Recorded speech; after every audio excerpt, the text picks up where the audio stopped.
আজকের এই পড়ন্ত বিকেলের গোধূলি লগ্নে মা মেয়ে বড় সড়ো একটা মিশনে নেমে পড়েছি।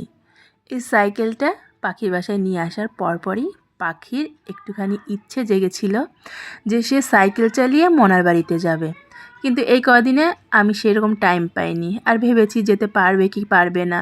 তো দুপুরে যেহেতু ঘুমাই না, আমাকে ওকে সাইকেল নিয়ে এদিক সেদিক ঘুরতে যেতেই হয় বা পার্কে নিয়ে যেতে হয়। কী বা করবে, সারাদিন বদ্ধ বাড়ির মধ্যে তো ওরও থাকতে ভালো লাগে না। তো আজকে ভাবলাম যাই, টুকটুক করে এগিয়ে তো দেখি কতটা যেতে পারে। প্রায় অর্ধেক রাস্তা আমরা চলেই এসেছি, আর এই অর্ধেক রাস্তায় এসে একটা বুনুর সঙ্গে দেখা হয়ে গেল।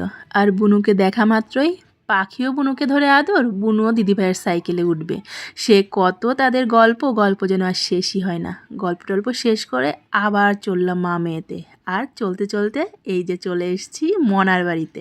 আর আসার পর প্রতিদিনকার মতো আজকে আর উপরে যাইনি, নিচেই কিছুটা সময় পাখিকে নিয়ে সাইকেল চালানোর পর তারপরে আমরা সন্ধেবেলা গিয়েছিলাম ওপরে। আর এখানে আসার পর তো পাখির সঙ্গী সাথীর অভাব নেই। আর টুনটুনিকে দেখে সব দিদিভাইরা সাইকেল নিয়ে নেমে চলে এসছে টুনটুনির সঙ্গে সাইকেল চালাবে।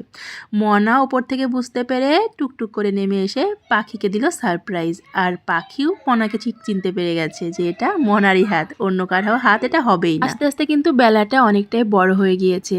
আগে ঠিক 5টায় সন্ধে লেগে যেত, এখন সেটা বেড়ে 5:30। একটু হাতে টাইম পাওয়া যায়, না হলে ওই বেরোনো মাত্রই সন্ধে ঘনিয়ে আসে। আর পাখির আসার খবর পেয়ে ওপর থেকে দাদা আর ভোলন দুজনেই একদম রেডি সেডি হয়ে নিচে নেমে এসছে।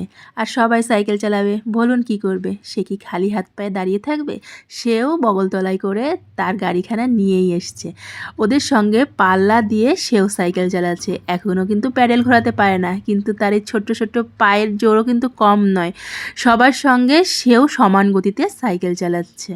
যাক, অবশেষে পাখির ইচ্ছেটা তো পূরণ হয়েছে। তার ইচ্ছে ছিল মনার বাড়িতে সাইকেল চালিয়ে আসবে, আর সেটা আজকে পূর্ণ হলো।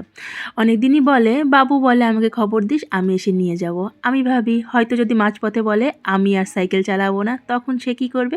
যেন সাইকেলের কম্পিটিশন চলছে, কার আগে কে জিতবে। এ খেলায় সবাই জয়ী, তাই না?